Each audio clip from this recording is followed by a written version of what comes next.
I get a motion to approve the agenda? So moved. Need a second. Second. All those in favor? Aye. All right. Thank you. I'd like to start the meeting with a land acknowledgement. The Puyallup people lived here long before and during the colonization of the Americas and the westward expansion of the United States. We recognize these indigenous people of the Sailor's Sea, their displacement, dispossession, and continued presence. As we reflect on the past and move to the future, let us be reminded that our school district sits within the traditional lands of the Puyallup people. Thank you. Okay. So, I'm not to dismiss at all anything else that we're doing today, but I want to say that this is now the most important thing on the agenda. Is the oath of office. Right. For our newest member. Like, go out. Yes, we're gonna put you on the spotlight. Pictures. And then pictures. Yeah. Okay. Don't panic. Let's stand like this. Is this good? Yeah. All right, Joshua. Everyone at home has to be able to see what's happening. That's right. So what I'd like you to do is repeat after me. This is the oath of office to become a board director for the Vashon Island School District number 402, director position number 4. Okay. I, Allison Pretzinger, I, Allison Pretzinger, having been duly appointed to the office of have been duly appointed to the office of director position number 4, director position number 4, do solemnly swear do solemnly swear or affirm that I will faithfully and impartially that I will faithfully and impartially discharge the duties of this office discharge the duties of this office as prescribed by law as prescribed by law and to the best of my ability, and to the best of my ability, and that I will support and maintain and that I will support and maintain the Constitution of the State of Washington the Constitution of the State of Washington and of the United States of America. and of the United States of America. Congratulations and welcome.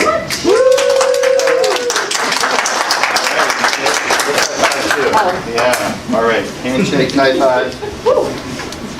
Did it. Excellent. We are now 4. We're now 4. Moving our way back up to 5. I have complete confidence that we will be at 5 very soon. And welcome, Allison. It's great to have you. Thank you. I'm glad you're here. Okay, we are going to then actually move on to the suspension of board policy 1210. The reason that we're going to do this is this is the policy where now at this meeting, according to our policy, we have to reassign our roles.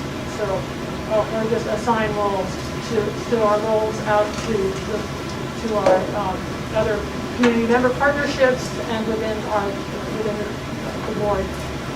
But we are hoping that we can postpone this until we actually have the mysterious number 5, because these decisions need to be made with all of us and not just 4 of us, but the 5 of us.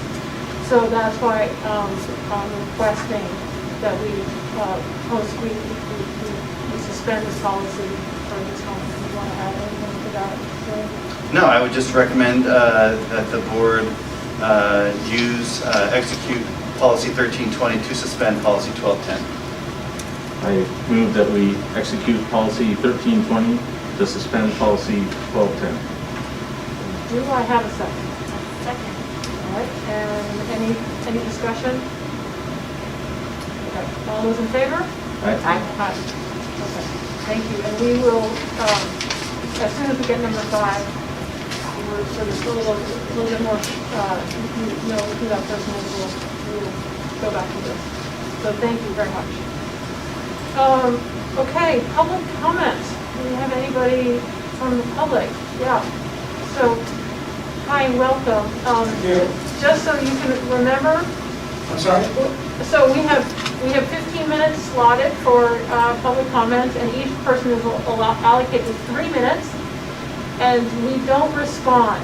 to the comments, which seems awkward in this day, in this not how our culture works. We actually speak to each other, except for when we are in a board meeting, which we just listen, and we appreciate you coming. So if you will stand and state your name, that would be great. Well, my name is Mark Goldman, but to tell you the truth, I came to ask you a question. Oh. Okay, well, we'll listen, and then probably one of us will get back to you. Okay, well, I guess I can probably make a comment along with it. I've been, like all of us, have been following what's happening in the world with COVID and everything. One of the questions that I've had lately, since I've watched people get, have to take vaccines, and recently there's been a lot of talk about children getting vaccines. And doing all the research that I do, I can't understand, first of all, why that's happening. And I don't know if children are wearing masks in school, but if they are, I don't know why that would be allowed to happen. My research indicates that the death rate or sickness rate of children is very, very low. I think it's less than 1%. And when children are in the stage where they're learning nonverbal communication, which I think is important for the rest of their lives, I don't know why.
Okay, any other public comment?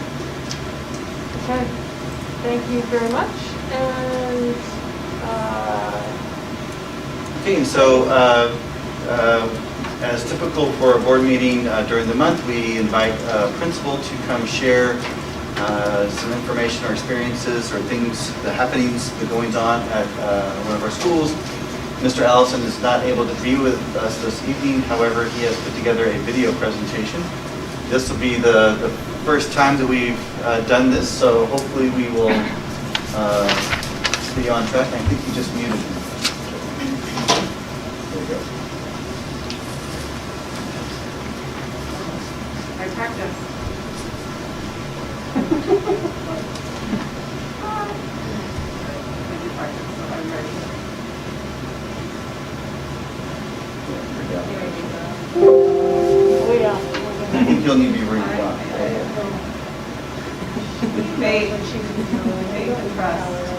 Greetings, Vashon Island School Board, and welcome to our new members. I appreciate you joining the board. Look forward to working with you. And thank you to all of you for your tremendous service to our community.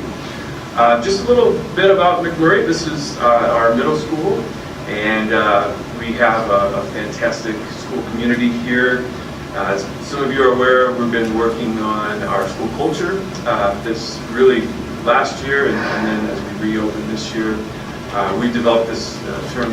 It's an acronym called CARES. It stands for Compassion, Active Learning, Responsibility, Empathy, and Service. And really with that our goal in mind of all students, we want to be seen, heard, so that they can feel this sense of belonging and really engage in school. And so our start to school, the first 9 weeks or so, really emphasize social emotional learning, building our community, and encouraging our students to become engaged and contribute in sports and clubs and so forth. So we're seeing some great things in that respect. Many different clubs, from Makers Club to La Chispa Club to Associated Student Body and Leadership, and arts and crafts. And so seeing a lot of things where kids can really dig in and express some creativity and some learning.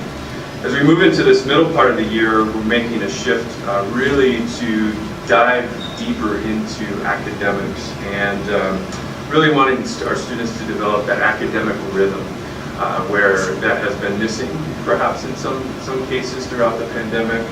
And our teachers have really been digging into our academic assessment data, from our iReady reading and math data to our Smarter Balance assessment data, to focus in with individual students about what they may need to perhaps grow or to add additional challenge when possible.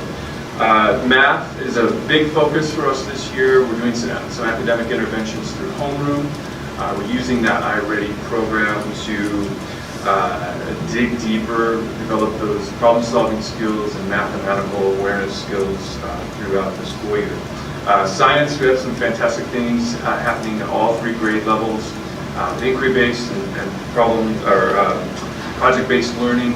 In particular, our 6th grade students have been partnering with the Vashon Nature Center to do an analysis of Vashon Island and local stream water and the health of our watersheds in the school. So the kids have been really digging into that project. I want to appreciate Bianca and our folks at the Vashon Nature Center for that partnership. In 7th grade, and really throughout our social studies and English programs, we really want kids to develop a deeper sense of critical thinking and a global awareness, as well as that local perspective as well. And so Julie Jaffe and Becky Blankenship have been working with our 7th graders in a local partnership with artist Peter Serko and artist Jacob Bain, in a partnership to look at the World AIDS Day, which is we're commemorating this week, and look at those impacts of AIDS in Africa in particular, and the significant impacts that has throughout the world. So appreciate that, both those local partnerships and really a global partnership in that respect. Last but not least, our kids also are digging into great electives. We promote the whole child. We want our kids to explore, be really whole children, whole students that are growing to be adults. Our Healthy Living program really helps kids to develop a holistic sense of themselves and nutrition and making healthy choices throughout. So all in all, some great things going on here at McMurray. We appreciate your service and look forward to you visiting McMurray at some point this year. So have a great evening, and thank you again. That kind of launches us into just a quick report out to the rest of the board. Elizabeth and I had a chance to visit the McMurray Middle School a few days ago, We were there from, was it 9 to 10:30 or 8:30 to 10? 8:30 to 8:30 to 10. And we spent almost the entire time doing classroom visits. The last year's and the year before board visits, we would spend time with the principals and spend some time maybe talking with some students, and then another 30 minutes walking around classrooms. This time we spent the entire time walking around classrooms. I kind of like the rhythm of it. I did too, it was great. Is that what you did when you didn't you do the last one? At McMurray, No, at the high school. high school? We had some time directly with the principal and vice principal first. This kind of plan. Yeah, it was great, it was really I got to see great. about 80 to 90% of the classrooms, and I'll just share with, for me, I saw what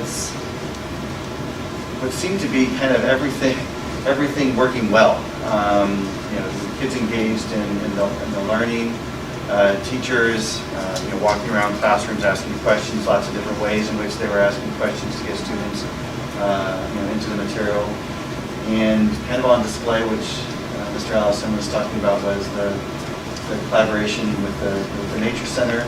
I'll let you speak more about the collaboration with Bachelor in Arts in Schools.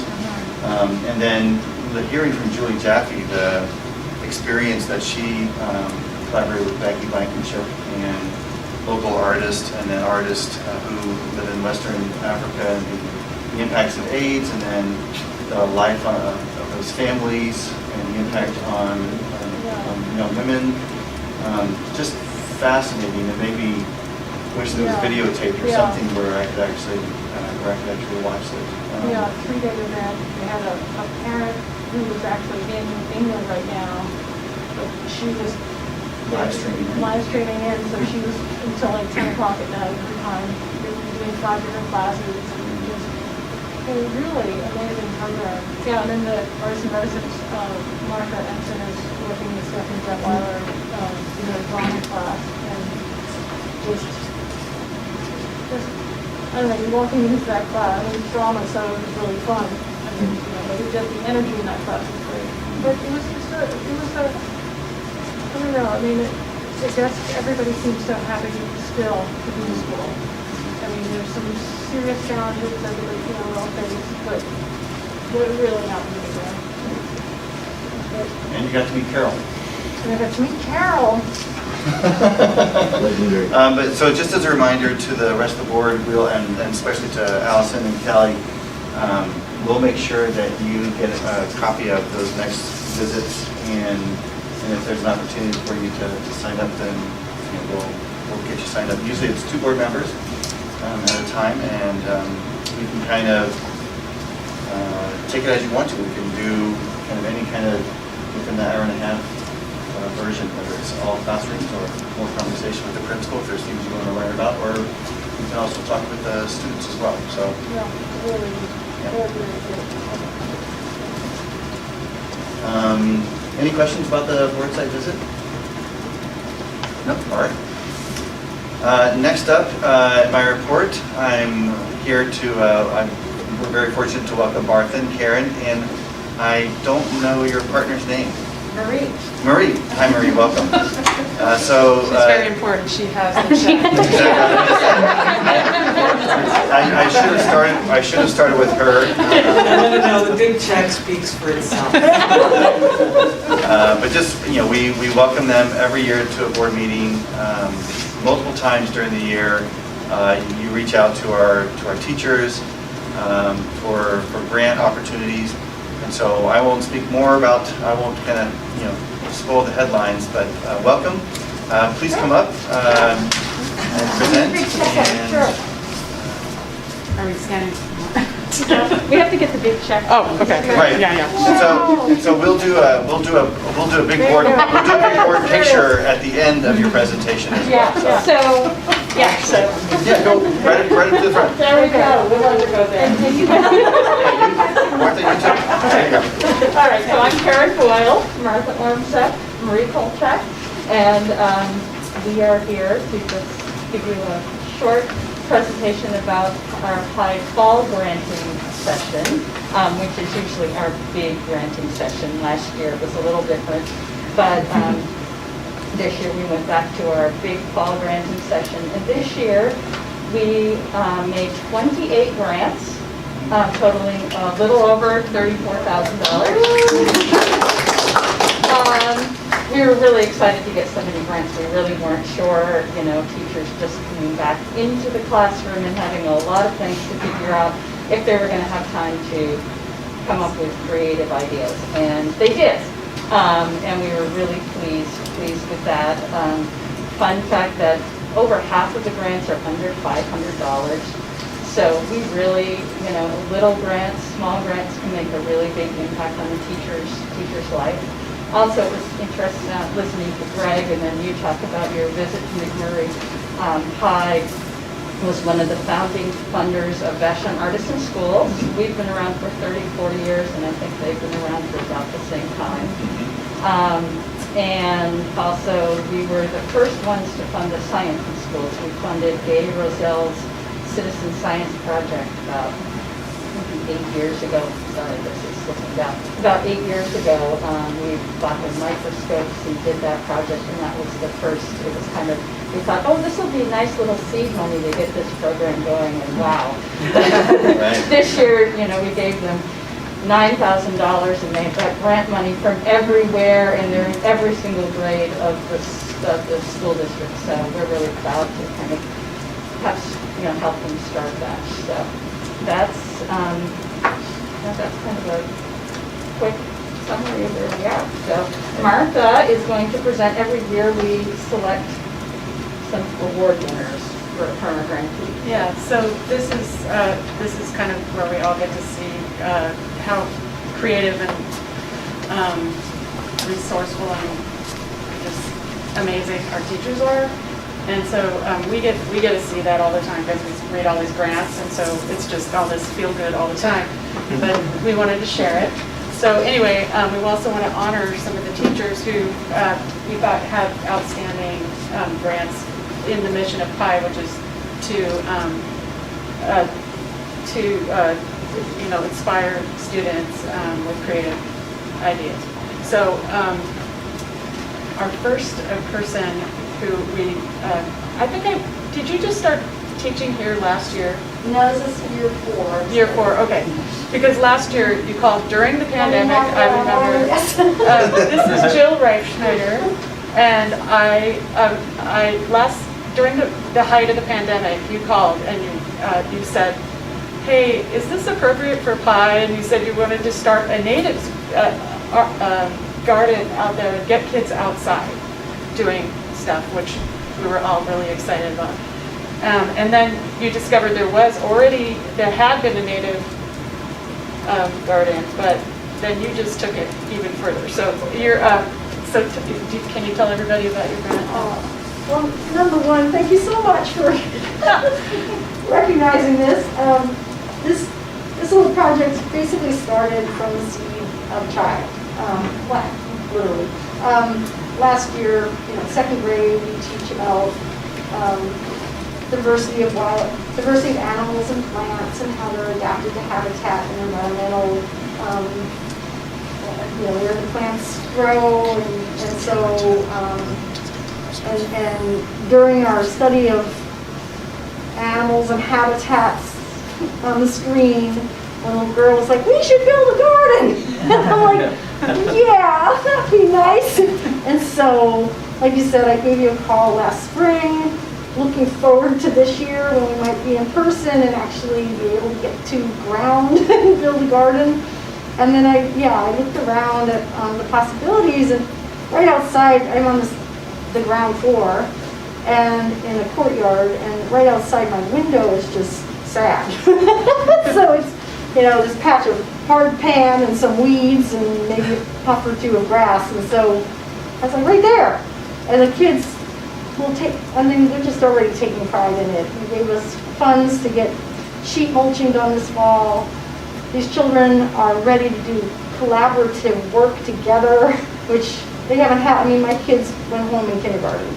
And so they're in second grade now, and they're working collaboratively, and just working as a team and cooperatively taking turns with the shovels and things, and just that whole aspect of hands-on. And we're going to have it right there in front of our classroom, and they'll pass by it for years to come. And then obviously we'll use it from here on also. It's a learning resource, it's a beautification. We learn about, it's going to be native plants, and they're going to choose the plants with me, purchase them from a local nursery, and really focus on local pollinators. And so all kinds of learning to be had this year, all kinds of hands-on. And if anybody's built a garden, this is just the beginning. So that was my hesitation in the spring. I'm like, okay, this will work, huh? And so obviously this is the beginning, and for years to come, it can be used as a learning resource and replenished and taken care of by our second grade and first grade students. And I just want to truly thank you so much for making it happen. Thank you, Jill. Come get your pie.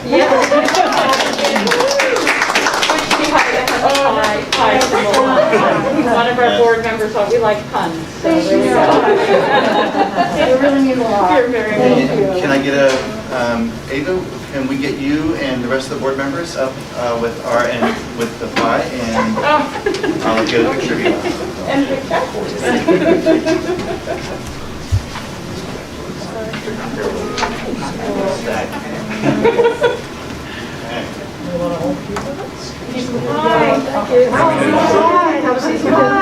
So you want to get in there? You want me to take photos? Sure. Hadn't thought about that. That's a good idea. Thanks, Josh. He's pretty good at taking pictures. Have you seen his photos? Not that this is many.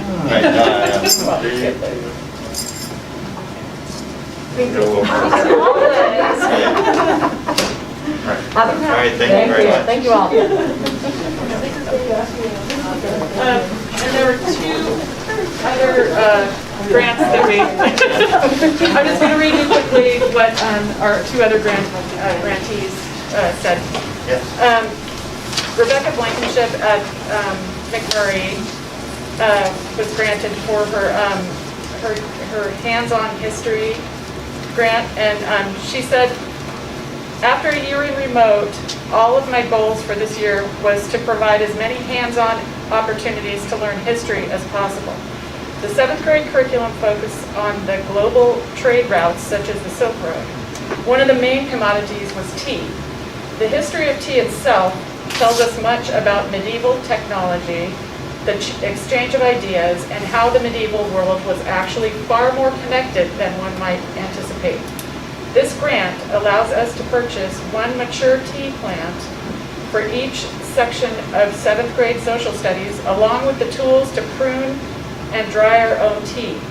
This will enable kids to dig into the history of the product that has shaped our world, from the early trade routes, America's rebellion from the British, to modern day milk tea alliance. Students will gain an appreciation of the process of cultivating tea, as well as cultural practices around the tea service. This means our students will have the opportunity to engage in deeply held cultural practices all the way from China to South Africa. We happily invite you to join us for our first brew, hopefully late spring. So that makes me want to go to that class. Okay, and then Jason Butler, every year since the dawn of time, he's a high school AP government teacher, and he always every year orders a pocket constitution for each kid in the, I think it probably says in here, it's all the seniors who are taking AP Gov. They get a pocket constitution, and it's just this thing he does every year, and just this year we thought, you know what? That is just so cool. All these kids are walking around with these, and I'll read his thing. He says, over the last, I can't remember if this is year 4 or 5, every graduating senior at VHS has been given a pocket constitution on their first day of class. Students use these weekly in class as a quick reference to their own inquiries about our government system, civil liberties, or can they do that? Questions. With Pi's support, I'm even able to provide our Spanish-speaking students with both an English and a translated version. So, anyway, those are just some of the really awesome things that are going on, as you know. Bye. So lucky to be able to. And isn't Pi doing a little fundraiser right now? Yes. They're, We are still fundraising. We have a phone-a-thon in the fall. To date, we've raised about $44,000. So we're doing really well. It covers this grant plus our budget. And we're expecting we will continue to raise money. Usually we get a push before the end of the year when everybody's writing their checks. We expect we'll have enough money this year to have a spring granting session. We have to be a little cautious because we won't have dog trials this year, which is a big part of our fundraising. But, so all the more reason for people to donate right now. right, exactly. Thank you. Karen, thank you, Martha. Thank you Great guys seeing so you all. much. Yes. That is, Next in my report, I actually added the announcement for Comunidad Latina de Vashon, the Noche de Luces. And Callie, I know you sent some more information about that out. What can you share with us? So it's on Saturday, 2 to 6. It's put on, it's pretty much just coordinated by Comunidad, but it's really the Latina community members that are taking lead and deciding what they want to vend. A lot of it is delicious food, like a lot. So I know it's like Argentine food, Haitian, maybe some Dominican, Mexican, Honduran, lots of goodies, and definitely we'll have heaters. Okay. Lots of beautiful lights, music, DJ. So should be pretty fun, and it all is 100% whatever the vendors make take home. I see it's 2 to 6. Yep. All right. See you there. Sheffield building. Yeah, can't wait. Outside. Upcoming events, I want to focus on or spotlight the, we're going to notice for the board vacancy. We're going to send out an email tomorrow, which will put out a process very similar to our last process where we brought in Callie. But we'll notice the vacancy and we'll start accepting applications on December 10th. A Google form will be sent out in my email to the community. We also have an ad that will run in the Beachcomber a week from today. That proof is being delivered to us tomorrow, and we'll approve it, and then that'll be posted in the Beachcomber. We will close the candidate applications on December 31st. And at that point in time, we'll have introduction of board candidates on January 5th, where it'll be a special meeting. It's a Tuesday night where we will, the board will allow the candidates to share a little 3 to 5 minute kind of who they are and why they want to join the board. And then we'll recess where the rest of the community can ask questions and get to know the applicants as well. And then on January 11th, we'll interview the candidates and who are invited back and take action, hopefully to appoint a new board member. So, any questions from the rest of the board about that process? Thank you. And then also in January, we will have our regular board meetings on the 13th and 27th, but they are going to be on the 13th. We will have performance back where Butiu and I believe Lauren will be here to present the kind of final draft of the strategic plan. And so that'll be the first reading, and then on the 27th, we'll probably recommend the board take action on that plan at that point in time. So lots happening in January. And that concludes my board report. great.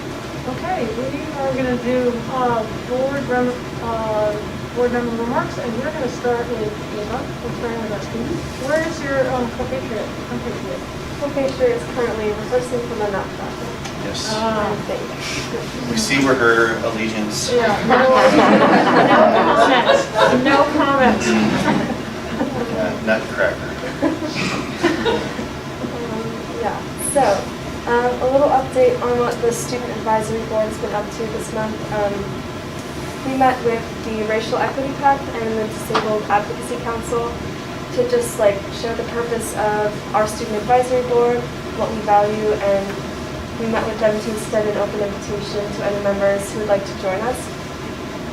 As we had the meeting with the Disabled Advocacy Council, it kind of evolved and we started thinking of more ways in which all of the student groups at VHS could be interconnected.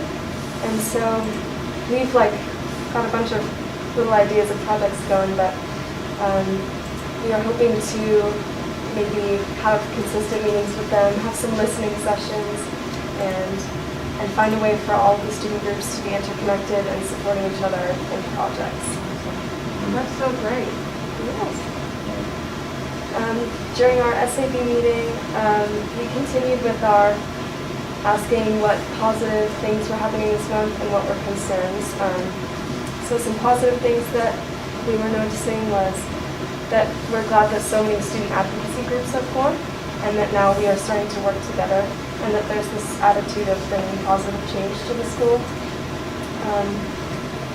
Said mentioned that data shows vandalism in the bathrooms decreasing, though there is a persistent struggle to find better ways to tackle it. And students are still feeling like the 2 lunches is going well, and maybe asking how break can better accommodate for all students, because everyone is in the same break together. So it's like a COVID concern. Concerns that we have this like weird wave of VHS Instagram accounts. It's not like, and people are feeling uncomfortable because they're starting to get really weird, and it's starting to like target students and teachers, which is not fostering a great school community. There are worries surrounding the new. No, will you explain that? It's like it's like we have it's sort of like a format of like a confessions account, but it's sort of hard to explain. But the one that is the most concerning is that people are taking photos of students' like shoes in the bathroom, and it's real weird. But yeah, Like memes? Are they making like memes out of it? yeah, it's just like it's definitely just like a violation of students' privacy. That's a private space, and I think that's making people uncomfortable. But it's hard to know how to tackle that since like students' phones, you don't know, you can't really control what they're using it for. So what's happening with that? Now are students talking about it proactively, like how to put the kibosh on that, or what, or are they just sort of throwing their hand up in the air, or who, Or are you reporting the account or? I think, yes, people are reporting the accounts. Some are better than others because you can choose to send content in, whereas there are some that are just directly like taking photos and posting it without consent. Some of them people love because it's like funny and there's some sense of like school community there, but then like the bathroom one is not not a good one. oh, okay. Well, let us, keep us up to date on that one. Then there are some worries about the implementation of the lunch detention for unexcused absences. Just because students don't have a choice to sit outside, you are forced to all sit in the same room and eat lunch together. Admin is frustrated about students, how they are using their smart time, like their homeroom time. And the implementation of like, and then there are feelings that the communication between administration and students and families has felt kind of impulsive, and there's a step missing between the decision and it being reported to students. So students and families maybe just feel like there should be a feedback, an opportunity to provide feedback before a decision like the bathroom cameras or the lunch detention is made. And that's sort of, yeah, that wraps up our concerns and what are the positive things. And then we've just been, as a group, brainstorming ways to communicate our existence to the student body so that they know it exists and that we can all be working together. And that way we will build communication with the students. General happenings at VHS, we have the new implementation of the SMART, like social, emotional, well-being presentations. We had our SAB meeting on the day of the first one, so I can't give feedback from that, but we will be changing the date of our SAB meetings, so I will be listening to how students are reacting to that. And then a note on standards-based grading. From the last meeting we had, I was sensing that the way in which standards-based grading works, to earn an A, you have to get a 4, and what requires getting a 4 is going above and beyond the content taught in class, and that can feel kind of unattainable and frustrating to students who want to feel like they are succeeding at what they are being taught. And just because teachers have different ideas about what each level means for their class, it just makes it a little confusing. So the process of adapting to it is just like in that learning period right now. And then, yeah, a note on clubs. Clubs are meeting in SMART time. There's an allotted SMART on Wednesdays for clubs, and like I said, with our with us working together with like REP and DAC, we are starting to build this like circle of all these student organizations, and hopefully you will be building on that this next month. Any questions? That was a lot of stuff. Sorry. Yes, that's where we're headed. Yeah. Awesome. Okay. I have a question, maybe you've already said this. How many kids right now are in your group? We have around 8 in our group. Yeah, it's pretty small, and so we're thinking of that through communicating what we're working on and like who we are to like the entire student body, then we can get more students to join. Build the alliances. And then you'll get more, do you think you will get reps from the other clubs coming in? We haven't had any response to that so far. And I've been thinking, and I'm trying to engage with the student advisory board about how we could better encourage that. But yeah, otherwise, if we don't get participation from those groups, I would like to continue meeting with them and having a communication loop with them. Any questions? Do you think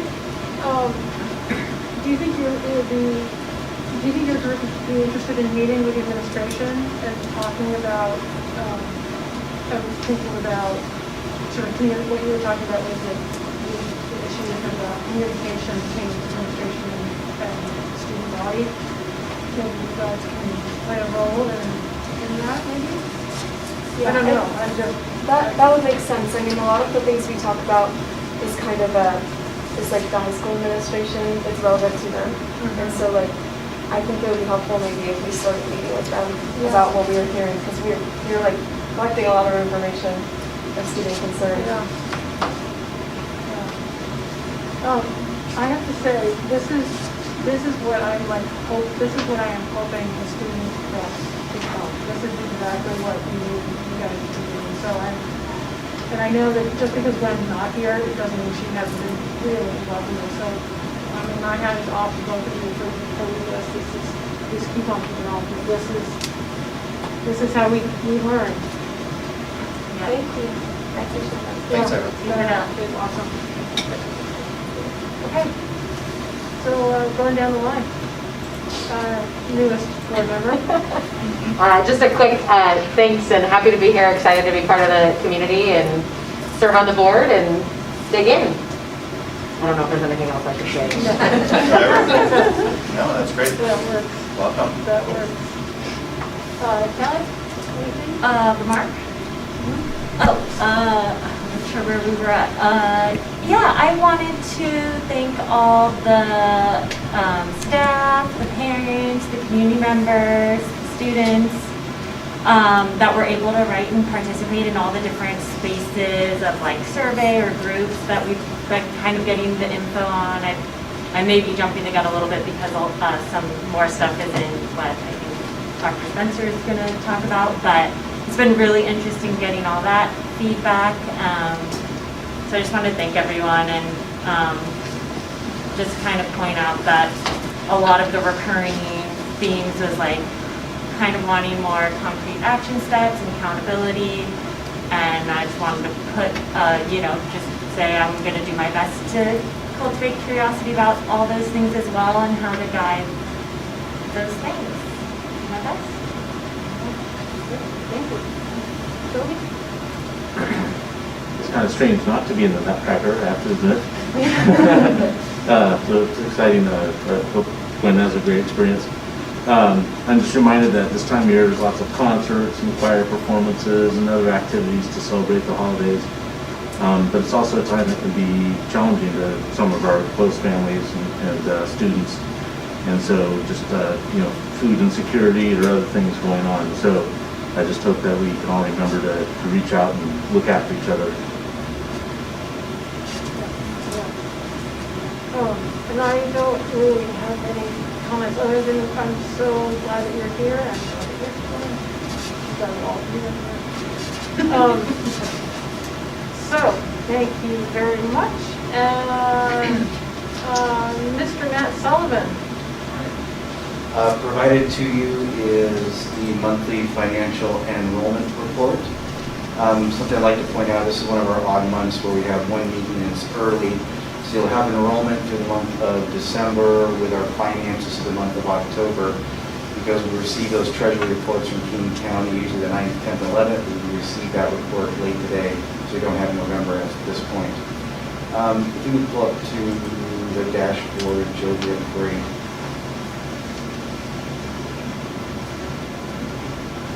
Sorry. No worries. There we go. This is our financial and enrollment, and a few other things, capacity dashboard. And I will start with the finance side of the house. We're through about 16.6% of the fiscal year, or 2 of 12 months, so through the month of October, as mentioned. Expenditures happen to be at 16.6% or 16.6% of the year. I'd like to say this is the skill of myself and Kay, which just happens to be that way. So we're budgeting pretty close, obviously dead on to what we estimated, which is good. Percent of monthly actual versus annual budget is about 8.1%, and the 5-year average is 7.9, and 10-year average is about 8.1. On the revenue side, we're at 17.5% of 16.6% of the year, and that difference is due to the receipt of our local taxes. In October and April, as you may know, we receive local taxes, our EP&O in particular. In October, about 40-ish% of that revenue comes in, and then in spring and April, about 60% of that revenue. The rest of it does come in. Hence, you'll see that change as we see right there, about 17.5%. Percent of monthly actual versus annual budget is at 11%, and the 5-year average is at 12, and our 10-year is at 12.7. Any questions on the finance side? If not, I'll move to enrollment, which is through the month of December. And budget to average FTEs, we're looking good at 34.52 FTE. And then budgeted was 1415, and our average is at 1,449.52 FTE. As asked in the past, and that you now, I'm now placing the document for you, notes to enrollment. You can take a closer look at that, but I'll walk you through those and kind of the ups and downs, if you will, of enrollment at our schools. Chautauqua from November to December, we saw an addition of plus 6.23 FTE. We had a student from Family Link join Chautauqua, and then we had students, a couple students from off island, and then 4, it was a family that were homeschooling that's now enrolled at Chautauqua. McMurray from November to December, we saw a loss of 1.60 FTE. One of those went to Harvard School, and then as we go throughout the year, as we know, we have schedule adjustments, and those are kind of the point or fraction of the enrolled FTE. For those students that like partially homeschool, or? Yes, it can be that, or, I'm sorry, yes, and, yeah, correct. Or they take classes at high school, whether it be math or other. Oh, so the fraction of their attendance would be Exactly. applied to the high school? Yep. Okay, Yeah. all right. The state is very strict on, they look at, human beings, as we say, butts and seats. Yeah, I don't know, I never contemplated that. It makes total sense, all right. Vashon High School from November to December, we saw a loss of 10.84 FTE. We had 7 students go to Student Link, and then we had a student go to Summit School District, I couldn't tell you where that is, and then a student to Bethel School District, and then once again we had schedule adjustments at the high school. And then lastly, we had Links from November to December, an addition of 3.55 FTE. Those are those new students we saw from Vashon and Chautauqua. Any questions on enrollment? We're looking good and strong. Yes. I have a newbie question, sorry. Are the Running Start students in the high school, in the Vashon High School FTE, or are those captured elsewhere? They may be. Okay. Most of the time, you can't count them because they are attending at whether it be Tacoma or Seattle or Full-time. wherever they go to. Okay. And are we thinking that those Running Start numbers are going to go up a little bit more once they are online, not online? We they're believe actually in so. person? We typically see running start at 50-ish FTE. Yeah. We're seeing at 30-ish.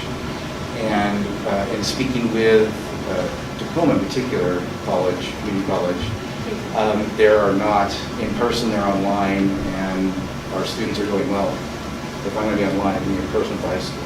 And are they planning to go on in person in the spring? I don't know that, I don't even know why I'm asking that. We're hearing that that's what will happen. Yeah. Will it actually take place and Yeah, right, transpire? I don't know. I withdraw the question.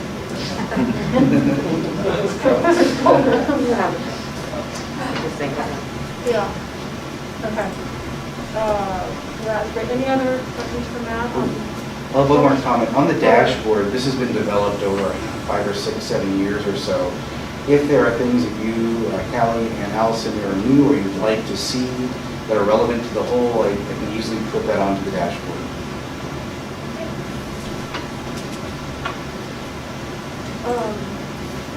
Okay. Thanks, Matt. Right, so as we know, the board passed the resolution for the upcoming educational programs and operations levy. That will be, our committee will take a vote on that on February the 8th. There's a website that I'd like to direct the public to. Jody will bring up. So on this webpage, you can see very important information about what our educational programs and operations levy pays for.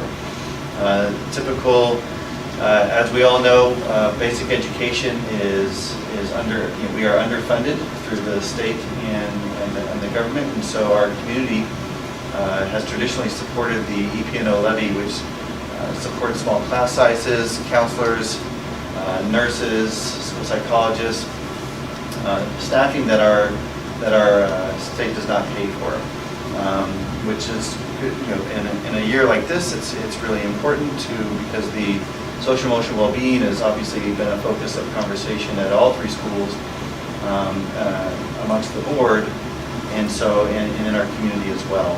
And so those supports are supported by the EP&O levy as well.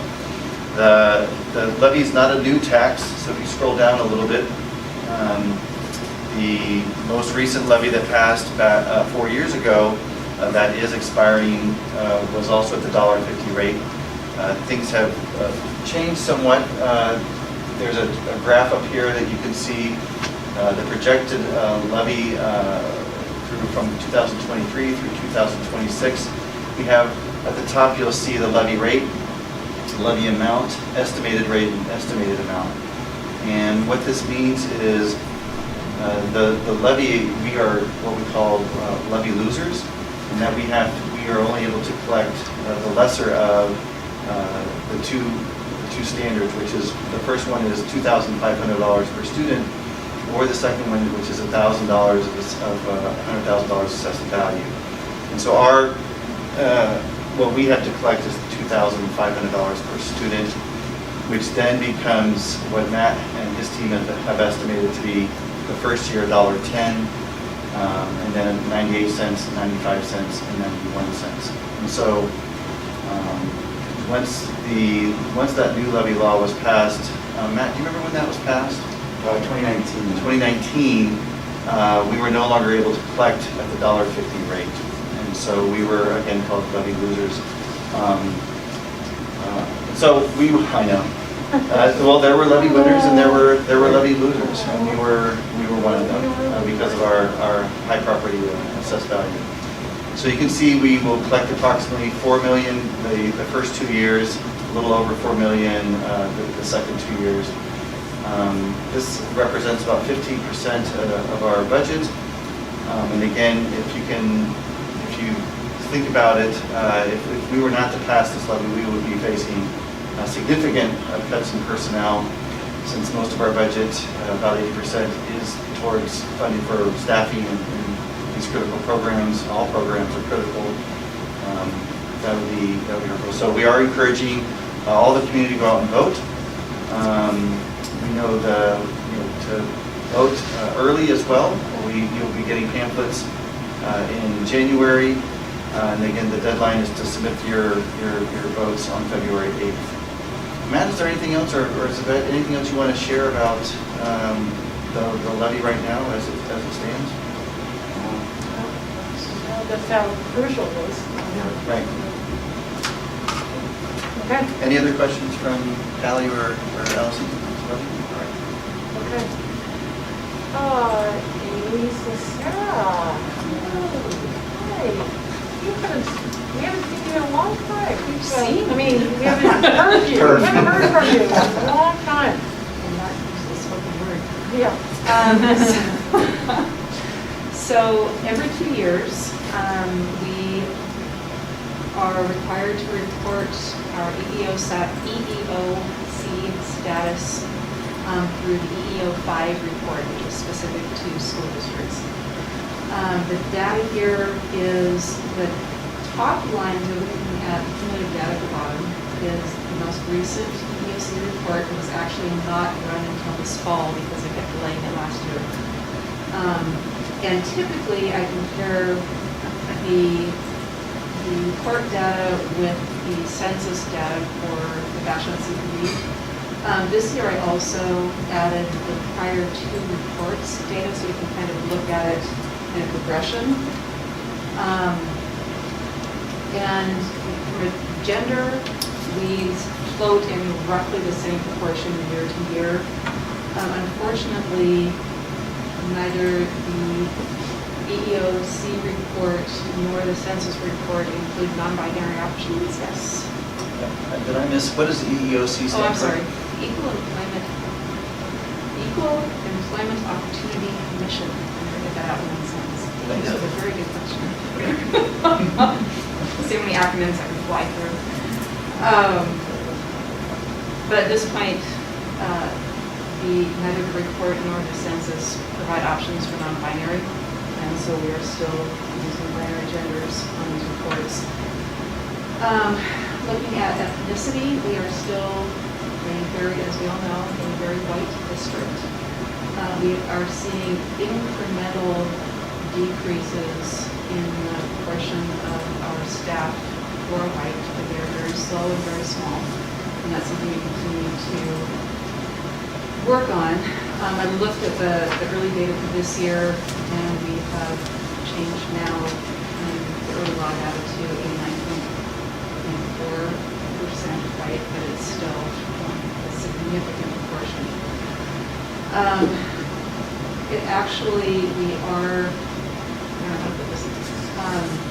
We are comprehensively more diverse in the district than we are in the community, which is kind of surprising. However, when you look at our student population, our students are much more diverse than the general island population. And what we need to work toward is representing our student demographics more than just our community demographics. And so that's really the goal, is to reach a majority of our students. There are a lot of different things that we are working on. I found some really good resources for pushing our jobs out to a broader audience. There's a portal that actually distributes our postings out to very targeted niche job boards. Started a conversation last spring, COVID blurs everything. But we started talking about developing our own students to take over the role as teacher. A growing program. Yeah, and it's challenging in a small district. Bigger districts can really create this great pipeline. And so we've talked about a variety of different options and, whether, because the state has changed the requirements for paraeducators and made them much more stringent, can we create courses that prepare people when they graduate to take the paraeducator test so that they can qualify to be a paraeducator, which could allow them into an alternative route to teaching, which could have, there's this kind of, and that's a conversation I was having with Gus last spring, and John with an H and I were thinking about this year, and looking towards, can we roll this into a CTE kind of space.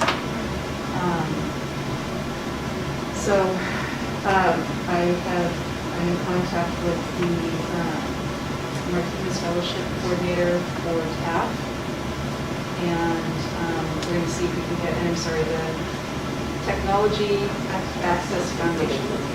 Okay. That'd be great. To see if we can get in front of some of the Martinez Fellows. But just trying, all different directions to see what we can do to create a space. And Amy, what can we do about encouraging people who might not live on the island? Is there any way that we can pay for their transportation and to come onto the, to help with the ferry cost? That's an ongoing conversation, and that's something that you might be able to speak to as well. There are some legal pieces around that we continue to kind of try and work through to see if there's, if that's a possibility. There are bargaining issues. So it's a complex question, but it's one that is very interesting. Yeah, I think that would be. I mean, I do know it's a very complex issue, and I think that would be. That would really help us. Yeah. If we can be creative. And I'm sure the staff would see the value of that, but I'm not. Right now, I want to say, I believe it's 13% of our certified teaching staff, or certified staff, not just teachers, live off island. And I want to say 8% of our instructional support folks do.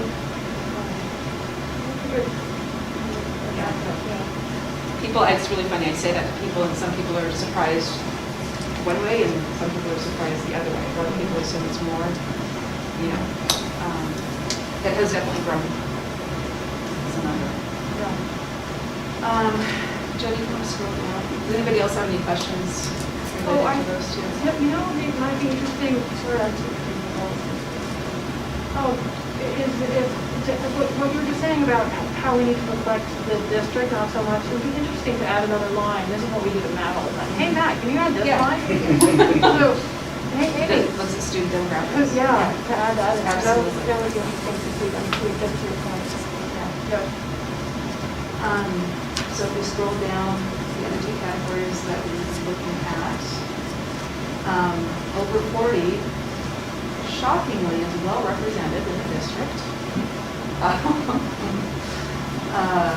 We are typically in the 70s, and we are still there, although in 2016, we were 80% of our staff were over 40. And we have had retirements and transitions, and our staff is getting younger. But we are typically a very mature staff, lots of good experience, lots of really solid teachers.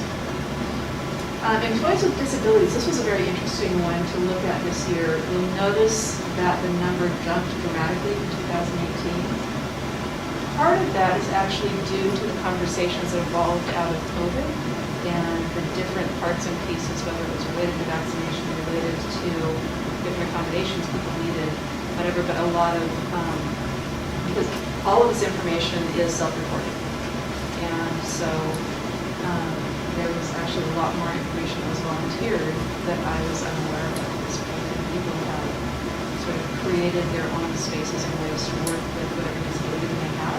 We certainly are working and do work with staff who require accommodations to do their jobs. And that's a very active process. It's ongoing with a number of those. But, yeah, so there's just really more comprehensive reporting that I think we need to send.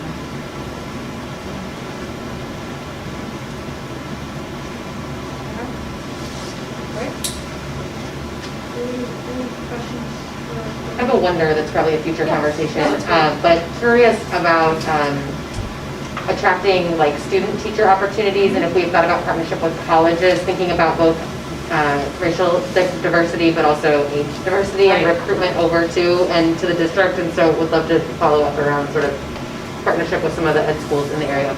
And I can actually speak to that more in depth at a later time, but we have actually agreements with,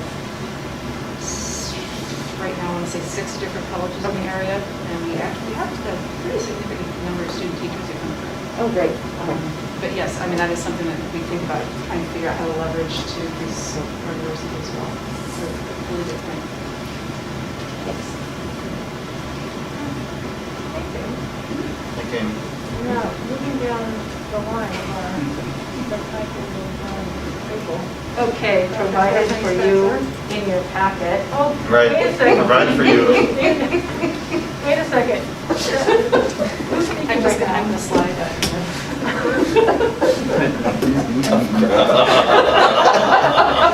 Oh, gosh. Matt, you look good. That's my hero. Okay, I'm going to go off script because I always do. I wanted to share this with you. That's right. I'll share it over here first. Ta-da. This is a print by a very acclaimed graphic artist, Sean Peterson. It's called Salmon Paddle.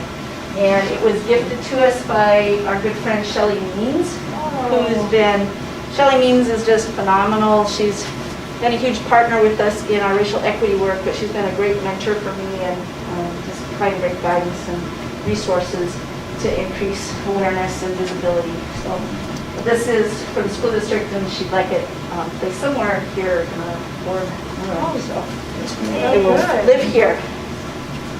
And it reminds me of, I've been practicing. It's Abab, Kwahalik, Abalik, which is be kind, be helpful, be sharing. So be practicing. I hope you do too. It's a little bit, and hopefully I did it justice tonight. So, all right, Ms. Burwell, if you will go ahead and open up my show. Where is my show? My show. Can't miss it. Fabulous picture of me. I was going to use my OMP. I was going to use my OMP, but the links, our student link and family have been added to links, and I haven't quite figured out how to do that. OMPL or LOMP, or, I have to figure that out. So here's my mug, because I like pictures and graphics. Okay, next page, please, Jody Burwell. All right, tonight you are so lucky and fortunate to get to hear about instructional materials, Transitional Bilingual program, and Smart Balance results from the fall, which the state is calling results from the spring. Go figure.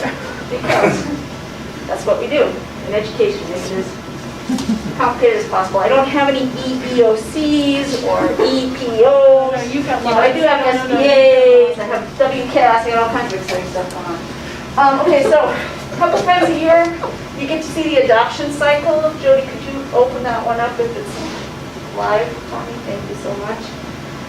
This is my brain on a spreadsheet. Basically, what it does is it's a way for us to kind of track and plan ahead the different adoptions that we have to focus on. So if you start in this first column, starting with English language arts. The next year that Chautauqua would be considering an adoption in English language arts is the school year 2025-26 for implementation in 2026-27. And it just flows through, so if they're working on it this year, then the following year would be McMurray in that same content area, and the following year would be the high school after that. And then across, you'll see different subjects. It's just mapped out so that we're on sort of a 7-year cycle for each of the content areas. And then this document, for those of you who are new, I always put kind of a cost estimate for those adoptions.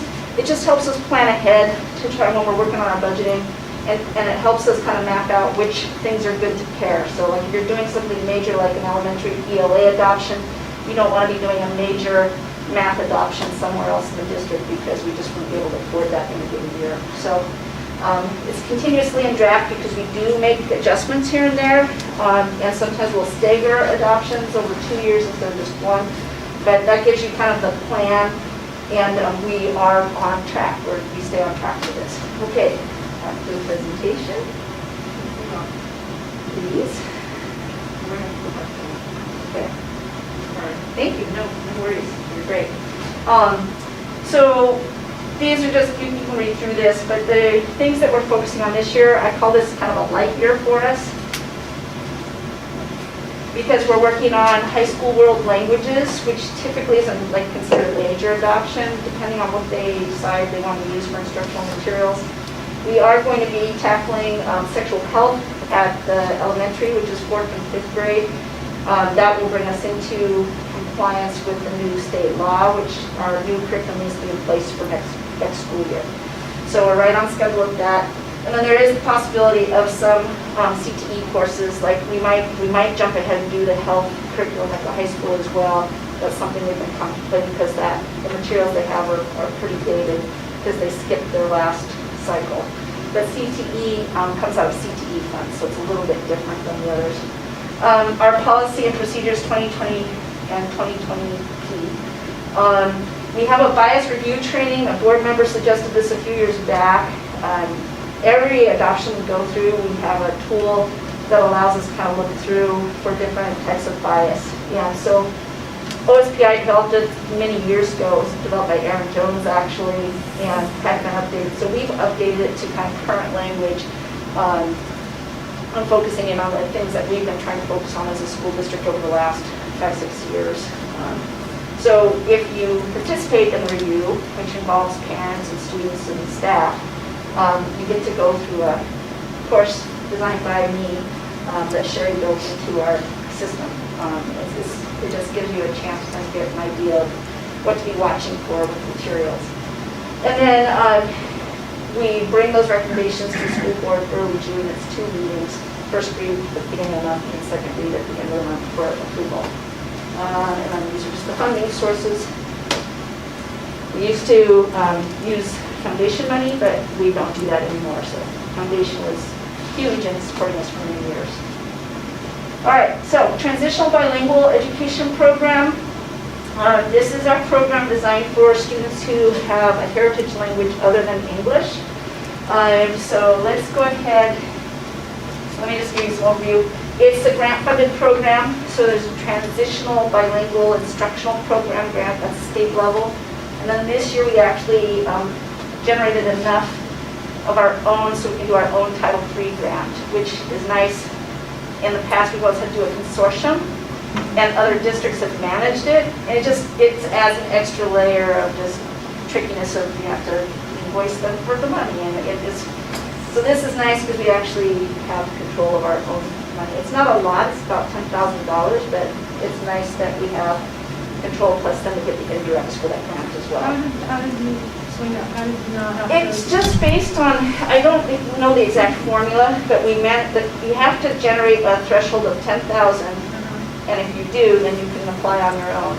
If you're below 10,000, so the last 2 years we were at like 9,500 and 9,000, you know, if you're under 10,000, you have to go with somebody else and makes them more. But we managed to just tip over the top of that, and I don't know all the factors that created that.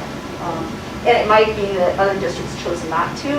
So like, there's been years in the past when we said no, because it's just quite honestly, like when we were only generating $5,000, and then the other district took money out, and then we were having problems coordinating. We just were like, this is too much reporting for that amount. But once it was creeping to that 10,000, we were like, okay, we're in.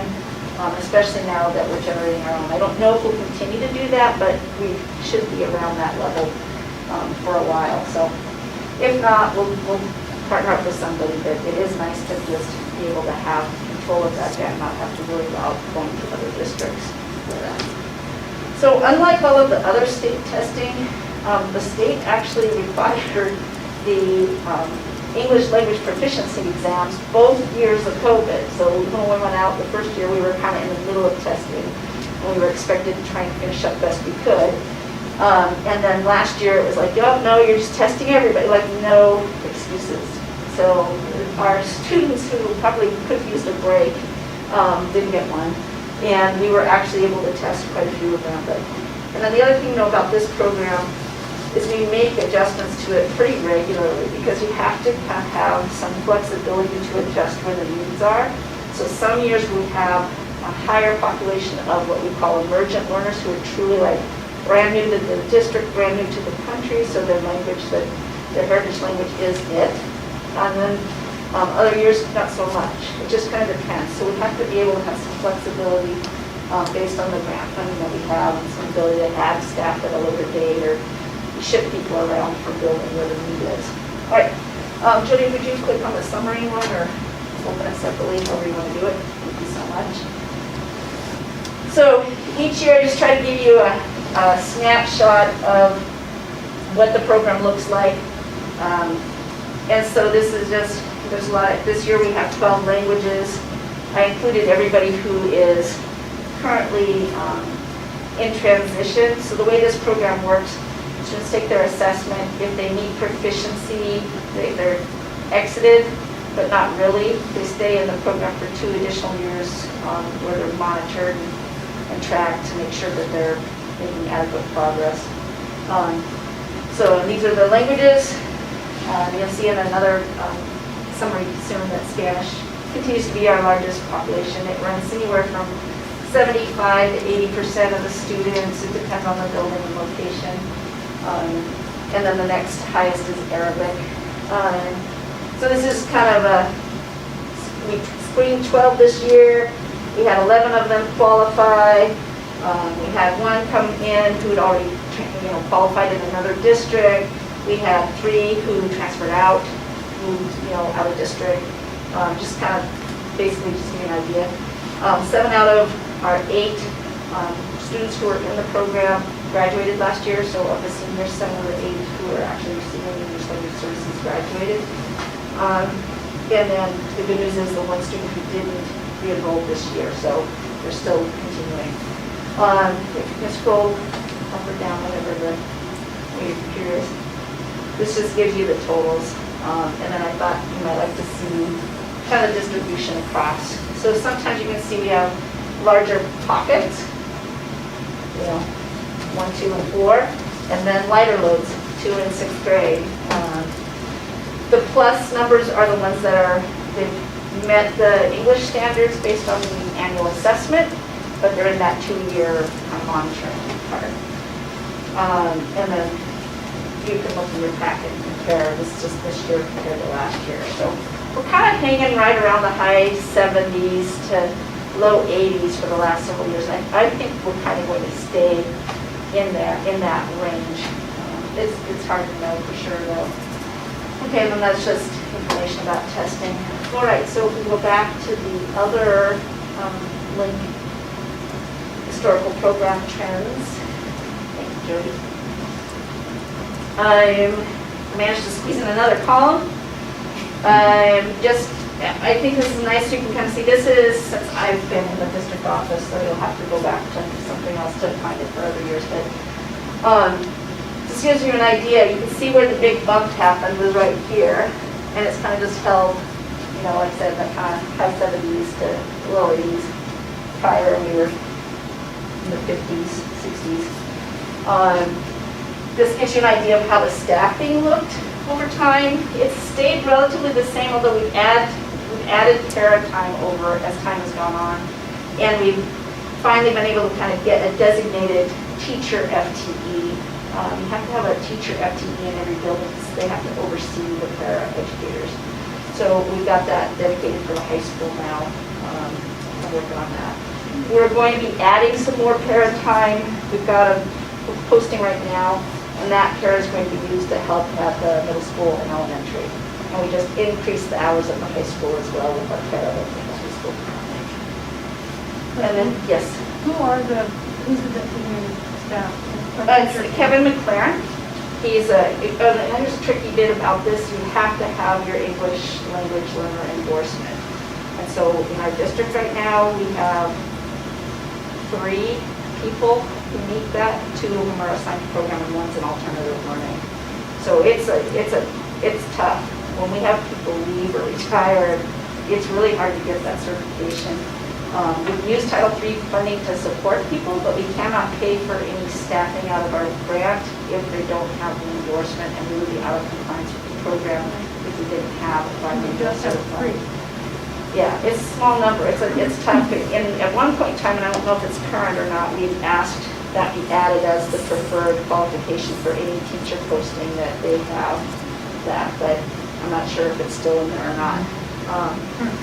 So yeah, but that's a statewide problem because it's a new regulation in the last few years, and honestly, sometimes it's frustrating the requirement that's in place because we actually supported Kevin in getting his endorsement, even though he had tons of experience with English language learners in a different setting, but it didn't meet the new endorsement requirement. So yeah, so then you can just kind of see the ebb and flow of languages. I only started reporting this out because for such a long time in our district, everyone just assumed ELL was the same as Spanish speaking, and if you're Spanish speaking, you must be an ELL. That just isn't the case. Never has been the case. So I thought it was really important for people just to kind of see that really we actually have what I think is pretty diverse languages in a small district. But they're, for the most part, a single household, as opposed to many households. Okay, any other questions on this? And this is in your packet, so you can kind of review it on your own time. All right, next slide up. So just quickly, I'm just going to go through the results from last spring. But basically there's 4 domains: reading, writing, listening, speaking. The state, in its infinite wisdom, has switched test providers and all standards, and that shifted this year. So we will no longer have ELPAs after this board report. We will be talking about WIDA and WIDA access. So this is what we're changing to. I actually like the standards with this because it's more content focused. So it's specific to math, science, which I think is better for our students, particularly as they age in the program. But like anytime you make a switch, it's just new, it's a little fussier, we become streamlined, now we're not, so there's just bumps and a lot more training. So yeah, next slide, please. So if you just keep in mind all the craziness from the last 1.5 years, 2 years, this is what it looked like. We had 81 students in our program last year, and so 12 were not able to test, which I thought was amazing that we only had 12 that were able to test. We had a lot of people who were fearful of still coming into school and just the craziness of the schedules. They have to take steps here. No, there's no remote, you have to do it on site. 5 extra with proficient status. I was really happy to see this. This went up. The year before we were only at 3%, which is really low and not good. Maybe it could have been a little higher had these been able to test, maybe not. But I like this number to be around 10% if possible. So this number dipped a little bit in terms of progressing, and this one went up, which is probably not surprising given the fact that we just didn't have the same amount of contact. But all in all, not terrible, but I just wish we had a little bit better, But Stephanie, does it depend on where they are in, like how many years they've been in the? It can. And there's so many factors, right? So, So, because you have like all those lower elementary, the bubble, as you say, like in Yeah. second, third, fourth, or whatever it is. So it seems like that would weigh it more towards emerging than proficient.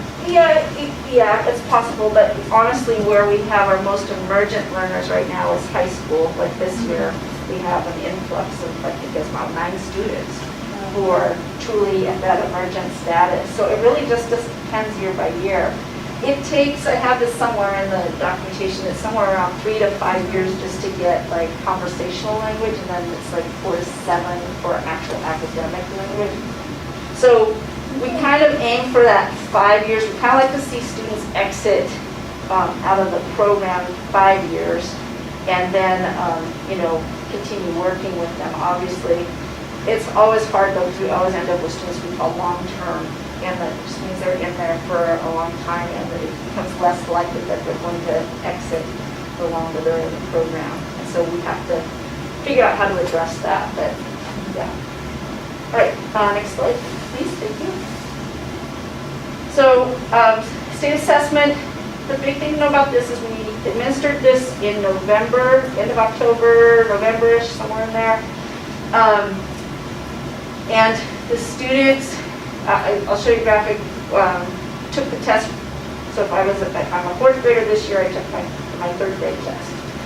So it's like you take the test early in this week. So it was 4th through 9, 11, and 12 that tested on the fall assessment.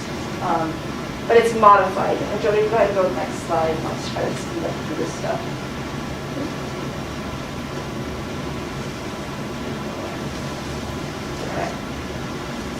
Yeah, that's good. Yeah.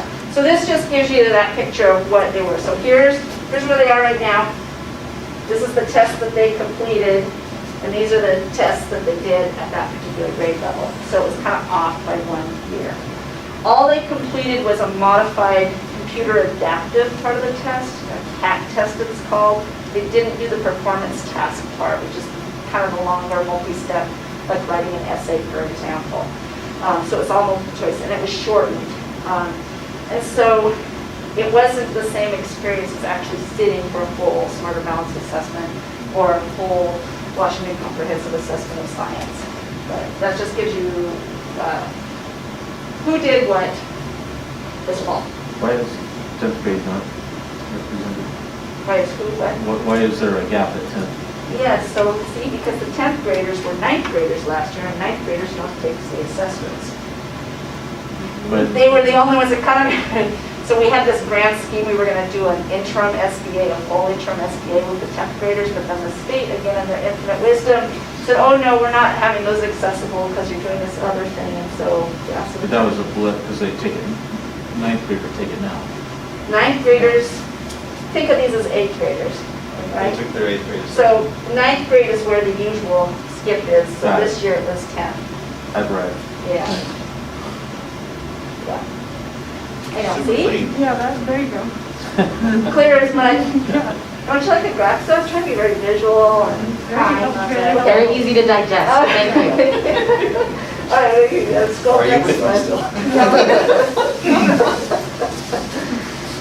Okay, and these are all, so just a quick note, these were pulled from homeroom. Which homeroom is live, so as Matt just went through, we had a number of changes, right? So I ran these pretty close to after the students completed the test.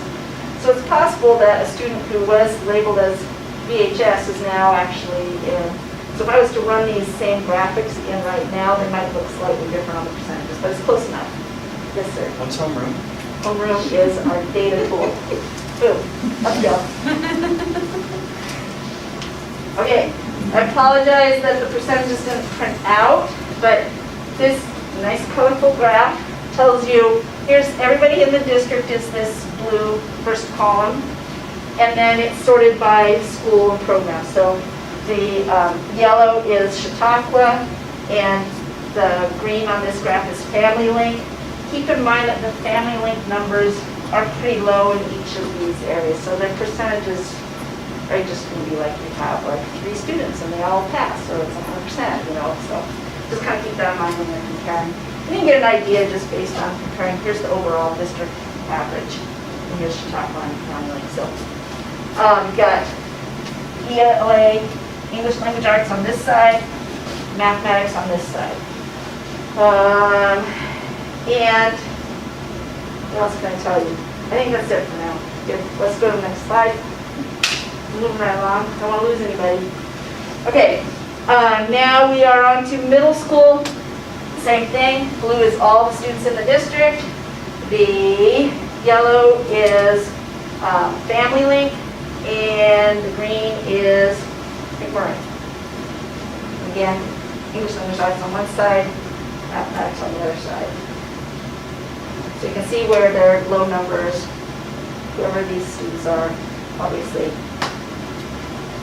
didn't complete the test or didn't pass the test. Okay. All right. On high school. So the trick with this is actually all of our 11th and 12th graders who took the 10th grade assessment. And again, ELA on the one side, math on the other. You'll notice there's 4 on this chart because we introduced not just Family Link, but Student Link, which is our alternative high school. Okay, next slide. Okay, so what I did, just to help, we just went through strategic planning, or we're in the middle of strategic planning, or 2/3 past, I don't know, somewhere in strategic planning.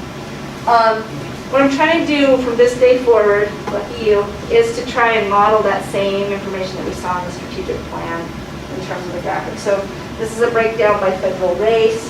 I just focused on high school, I didn't think you wanted every chart of everything, but it gives you an idea. So Asian, 83.3, Hispanic Latino, 63. This one, I can't quite read, it's probably about 76, 77, and 80%.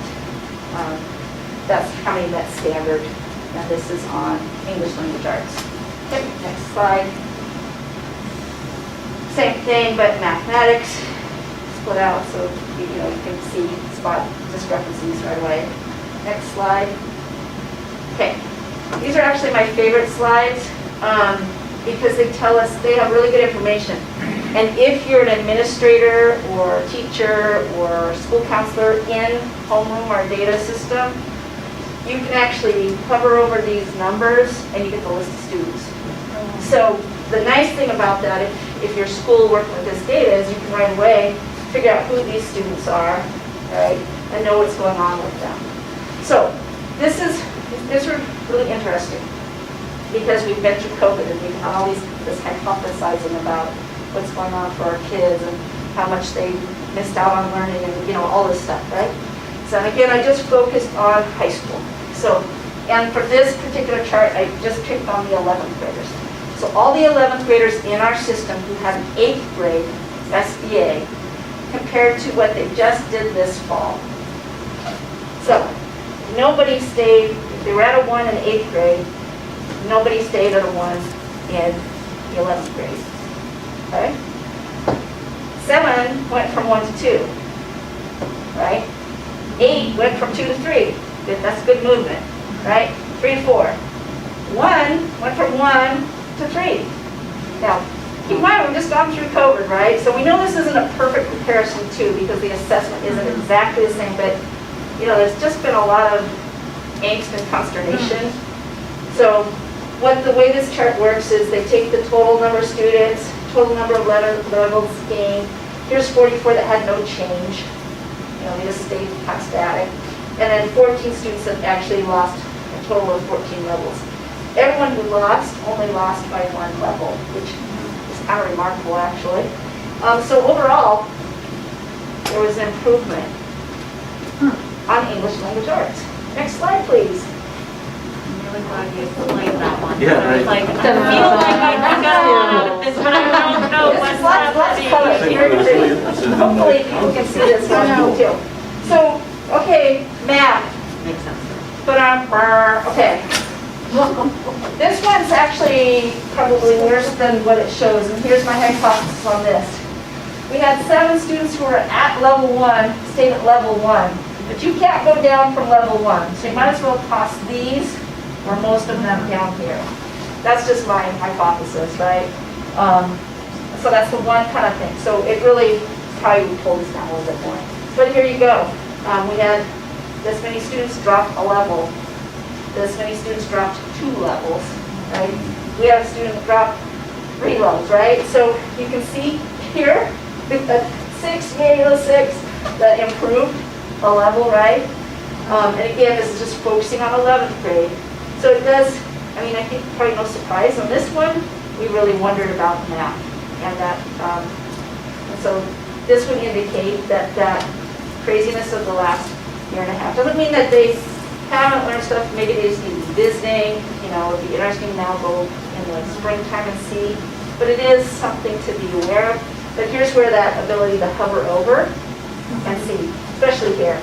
Hover on this, how are they doing now? We can check in at what the math classes are and how they're doing for their recovery. Okay, so that was 11th grade. Next slide. Can I ask a question? Sure. Not specific to the data, just sort of general, is the intent that teachers then can use this data in real time to think about individualized lesson planning, individualized tailored needs for classrooms? Is that sort of how this operationalizes? That would be the theory, and hope that, you know, that when they have this access to this information, I just know that they probably haven't had, we're just only getting this, right? I just Sure. this, but yes. And then at the elementary and middle school, we have a new tool this year, which is iReady, so they've actually been able to pretty much in live time kind of keep track of how students are doing and progressing. But yeah, the idea is, what's nice as a tool is just having access to who those students are and then being able to follow up to see what's going on for them right now. And this is, I mean, this, a teacher can do this with all their students, not just their ELA students. Yeah, if it's a student that you have, you can look at your data all different ways, yeah. So this is all students, right? Well, now we're looking at all the 11th graders. 11th graders. Yeah. And all 11th graders on the Yeah, map. this is everyone, yeah. Okay? All right, so then we'll go through these last ones quickly, just to give you the same idea. Some positive news. Here I did it on free and reduced, but this time it's all the 11th and 12th graders. So any 11th and 12th grader who took this test this fall, who's currently on free and reduced, ELA. Okay, math. You want to make a prediction? Yeah. Here's math. Okay, same pattern, not terribly surprising to everybody, right? I would expect the same thing. 13 though, we're at level 1. Level 1. Okay, go ahead and scroll up. Or go up to the next one, sorry. Down. Whichever, on my computer I do the up to go down. I'm just keeping you on your toes. Sorry. My fingers. Where am I? Are we on the right one? Okay, so here's special education services. Students who are having, who have individual education plans, ELA, English Language Arts. Okay, maybe you could toss these 2 down here. You hover over and find out. But yeah, I mean, okay. So now go to math. Oh, this looks really good. Until you really kind of wonder about this. The same thing. But this was like, it broke the trend. At least I was like, oh, okay. But it's fewer students, obviously, than the overall count. And then this is bilingual program, ELA. Bilingual program math, nothing, but it was 3 students. They stayed at level 1. My guess would be they probably would, you know, the benefit that would have come down. But it's kind of interesting data. And here we go, last spring, our graduates, yes sir. Allison, can you share your Yeah, I leaned over to ask a question to Slade about students on IEPs having access to some in-person instruction the year everyone else went virtual, and asked if that was true, and he said yes, they had some limited in-person, and so I'm reflecting on that in relationship to the data for those on IEPs. Yeah. Okay. Yeah, some did, not everyone participated, but yes, Yeah. we definitely tried to prioritize anyone who had extra support need. Then can you share also, we were discussing this in our admin team, but can you share one of your hypotheses about math versus English? Yes, ELA? that would be my question. Well, okay, yes. ELA is typically the one content area that's reinforced pretty much every place you go in daily life, in all other content areas. It may not drill down to that level of like picking a sentence apart and knowing all the parts of the grammar and all of that, but it's generally reinforced. Most families are comfortable reading books to little ones or having, read or engage in conversation. So I feel like it doesn't necessarily need the same kind of specialized instruction, and I don't mean that in a derogatory way. I'm sure I'm not being very articulate right now. Whereas math kind of needs that repetition. It's very sequential, and especially for older kids, sometimes families lose confidence in their own math support and math ability as students age and go through. So I just kind of think that in terms of like content areas, it's more specialized. It needs a little bit more specialized attention, particularly at the upper grades. It's just harder to infuse it into your everyday life or to grab resources and do that. It's not true of all families, but I do think there's some to that you do need some of that direct, intentional instruction to kind of keep your skill level up and awareness up.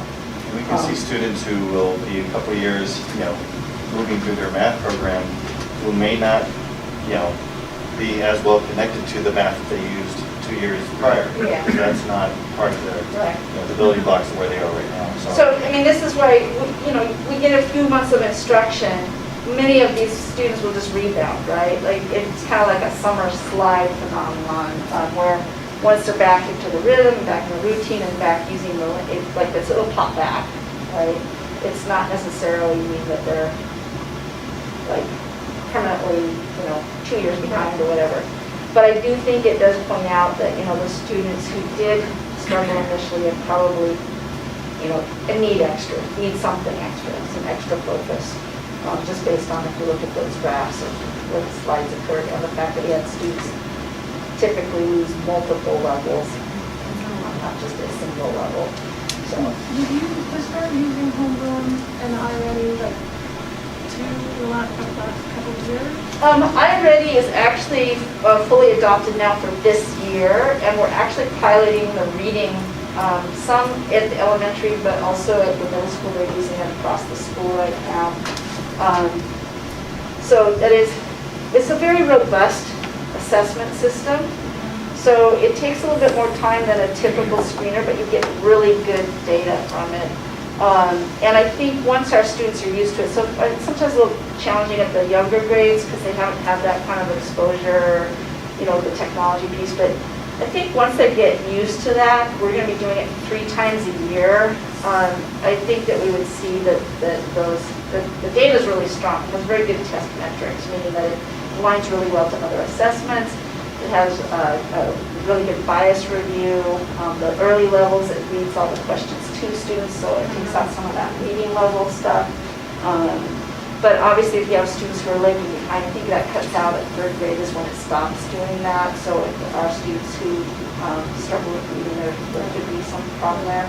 But generally, the test metrics, the validity, the reliability, the predictive nature of it is really good for alignment to the actual grade level standards that we're trying to move all students towards. And that's already, and then up at the high school, it's online. Well, no, iReady at the high school is used only for students with special education needs in math or reading, Okay. and not anyone else right now.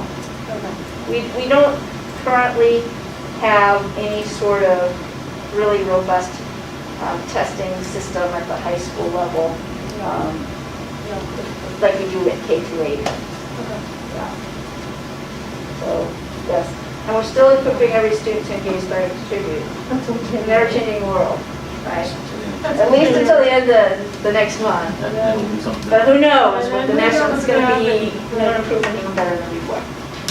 Okay, so I know that's a lot. Hopefully you'll take some time to dive in. If you have any questions, let me know. We can spend some time or schedule time. It's one of these things, people like to see it, but it's really hard to develop a good understanding of it without going through some of the really something, so. Okay. Is that it? Did I make it? Yeah, so you're not going far. Uh-huh. Well, because now it's strategic plan Right, provided to the board tonight, in their board doc. in your board packet. You couldn't help it. I feel like there's a history to that. So, Joni, if you could bring up Vashon Island calendar, I think that's probably a good place to start.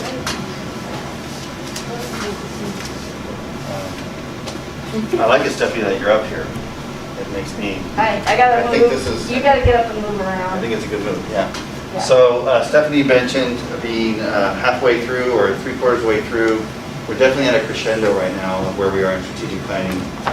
So if you look over here on the dates on the left-hand side, you can see all these team meetings that we've been engaged in, and I know Elizabeth and Reagan prior has been on those core planning teams, the instructional focus team. Once again, a shout out to our Dr. Spencer, who's been leading that work, along with several of our other staff members, with really strong representation across the grade levels and across programs as well. And so currently, the board had a chance just recently also to have their first look at the progress to date. So we won't go a lot into depth. But right now we are in the month of December. We have very few dates in front of us. I must have given you the wrong calendar. The core planning team is not meeting on the 20th. We're actually meeting on the 14th, 15th, and 16th. So no one is meeting during the break.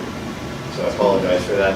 But you can see, and then also we have on the 14th is, well, this is all wrong. So just don't look at it. This is The all. 14th is our listening session. Is our listening session, our And second listening session. Do we have the alignment team on the morning? The alignment team is the 16th. Okay, the 15th is the instructional The social focus focus team. and the 16th is the Core core planning planning team. So all the teams are getting, we're getting the band back together for 3 fun-packed days. And it's actually just virtual sessions in the evening and then the hour with the alignment team.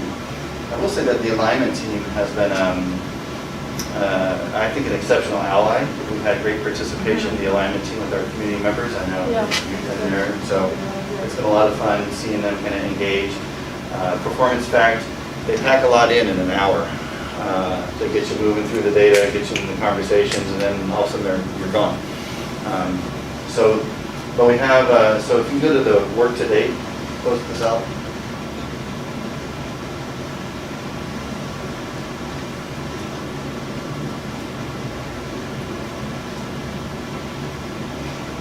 Scroll down for us. I'll tell you when to stop.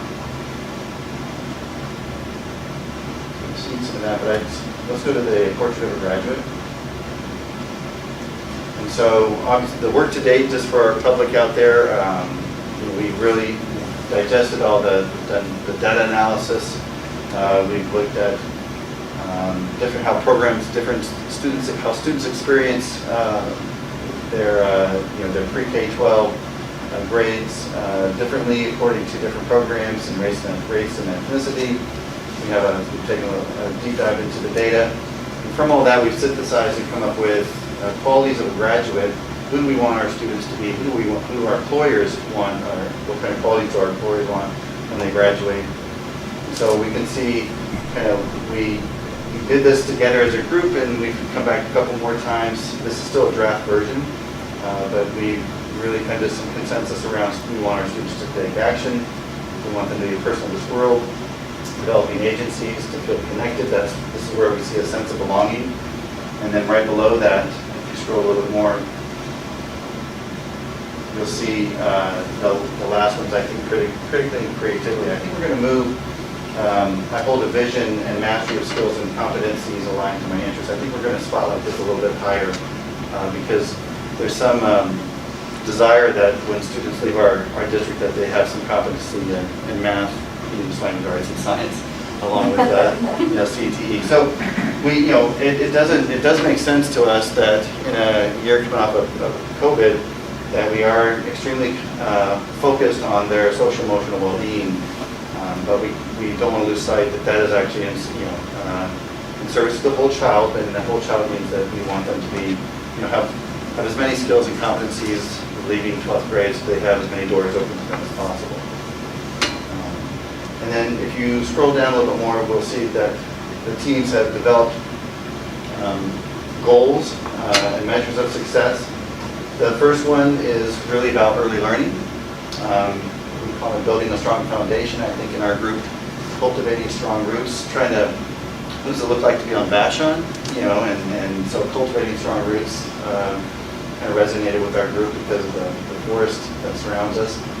We wanted students to develop curiosity, the ability to think and reason, social emotional skills, and ultimately enjoy learning. Because we know if we put in the time early on in our ECAP program for development of preschool, grades 1st through 3rd, if we can get them oriented and launch from there, they're much more likely to be successful in grades 4 through 12. Different measures of success. And these are already measures that we already track. And then what each group was focused on too is where are the disparities. And so this is where you'll see neurodiverse, and that's not a term that we'll probably land on, but it is students with who receive special services or have individualized educational plans, ELL students, low income, and Latinx. And so, we looked at the disparities, and so each time when we come together the next time, bless you, we're going to be looking at specific benchmarks and measures. So these upcoming days next week, we're going to kind of drill down a little bit deeper and put some more specificity to these goals. And then let's go to the second one. Student-centered school community. Again, this is where kind of our social emotional well-being comes into play here. Similar measures of success, equity and priority down here. Probably doesn't surprise folks if you will see kind of consistent themes that if you're different in our district, you have a different experience in our district. Goal 3, Jody. Here's where we bring in mastery of content. And then, we talked about owning their education, and I'll just share a quick personal example. With my you're not watching this, so he probably doesn't matter. My oldest student, he has, he's tracked in a course of learning that he really didn't have a chance to choose or have much ownership in. It was something that, I feel very fortunate that he will probably have lots of opportunities, but for example, right now, he's taking some classes that may or may not serve him well after high school and may or may not be required to graduate, but this is the track that he's in. And can we provide students, intern opportunities, opportunities that are not traditional kind of four-year college tracks for students. And so I think we're going to see some examples of those different pathways come out after we do strategic planning. But when I hear own their education, it's really having some agency and figuring out what you want to be and who you want to be when you leave our schools.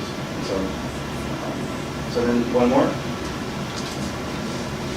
And then lifelong transitions, and this was critical because we see students in our district transition into our school. We see them transition from preschool to grades K through 5, transition through 6th through 8, and then into the high school.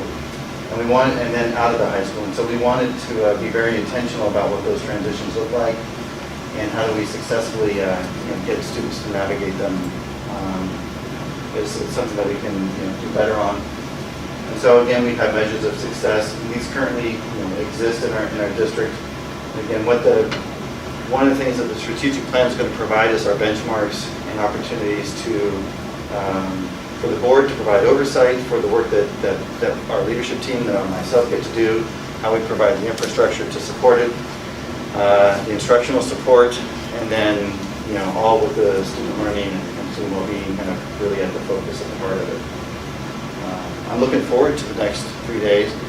Stephanie and I are very curious about how we're going to accomplish all the work that's left to do. We have to do the mission, vision statement. and that's going to be consensus driven. We have to identify the benchmarks. We did some work on the pillars, which are underneath the goals. And then all in all too, we're going to see what are the products going to look like. So there's some production of those products that we still are kind of are curious about as well. And so it's a lot of lifting yet to be done, but Performance Fact has been right there with us along the way. We've had some bumps in the road. We've identified those bumps. They've gotten a little bit better. We're not completely there yet. So the first read of the plan, so we'll do all this work this week, then the first read of the plan will be in January, and hopefully finish by the 4th. Can I just ask a process question about benchmarks? As we work to identify benchmarks over the next couple of weeks, are they then final and we are adopting the benchmarks as part of the goals and measures of success, or do the benchmarks stay a little more, what's the board's opportunity to provide feedback on the benchmarks? Maybe I'll just ask that question. Right, so the board's opportunity is going to be in the board review that we're going to do, Okay. That we'll see during the first read. And you'll get that information. We'll be able to share that information, as early as possible. Okay. And then what has been shared with us, what Mutiu and Lauren shared with us recently, is that we should not get in the mindset that this is the strategic plan and the only strategic plan that we have, and that you can't change anything once you have your strategic plan. And so we don't expect the plan to change dramatically in terms Sure. of what our targets are, of course, we'll graduate what our goals are. But there will be different opportunities, different assessments will change, curriculum will change. And so we have to be ever mindful of. It's a living document. I think it's Right. a living document. I feel like the benchmarks are going to drive the outcomes, and I want to make sure we're really intentional about thinking about the outcomes we want. Absolutely. And what I liked about when Mutiu framed up the work early on in the core planning team, he really said, he asked us the question, kind of, what do you expect to accomplish, this year in meeting, all your kids meeting, all the goals that you've set for them? What's the percentage, that you expect? That, what's your kind of good faith estimate on how that's going to work? And he really got us to see that if you set the bar low, all your expectations are going to translate. I personally, I said, and I'll just be honest with you, I said, I have like a 10% confidence rate that we're going to accomplish everything that we need to accomplish with our kids this year. I had this kind of static, systemic way of looking at things. Well, we need to get this in place first, and we need to get this in place first, and then, infrastructures, and we need to get once the strategic plan. And so I really started thinking like, well, I need to have 100% expectation rate, because once you start going low, it starts to infiltrate the rest of your work. And so the core planning team, reflected on that, and I would probably expect to see that reflected in our benchmarks too. So it's going to be, I know me personally, I want to see high expectations and what we expect, and that's in service for our kids. I know I'd want my kids, no matter what they are, to someone to expect the most of them. Things that I'm missing or are important that we need to. Yeah, I think you catch that more in like the trust in the organization, the trust in the people around us to actually be able to achieve those goals. And that's what kind of is, if you have low trust, then everything's going to be low. And then I don't think I heard you spotlight the staff meeting on Friday, which I thought was really positive. We got really good feedback, which isn't reflected here yet, but will come up at the core planning meeting, he said. So back to Jill. Provided some really good feedback about being able to discern facts in this era. And we also had a students who receive special services listening session last night, where we had we had 14 families attend, and each of them were also able to give input. Catherine and I were there. We took great notes, and they also answered the question: what's one promise or what's one guarantee that you would like the district to commit to for their kids? And So they gave us that feedback, and that will be also be shared with the core planning team. But they, I'm sorry, I couldn't make that meeting. Was that a good representation from all three buildings, or was it skewed? It was heavily skewed at the lower level, at Chautauqua. There were 2 families of those 14 who had older students. So, That's not surprising. correct. It's not You know, when you look at our participation, our student participation, the students with IEPs was a little bit under our district average, but our students with 504s, which is also students who have disabilities but maybe don't qualify for a FILA, they're well over. I mean, so we, on the students who participated in both the interviews and on the core planning stuff, their voices have been really well represented. Yeah. Okay. It's a lot of work.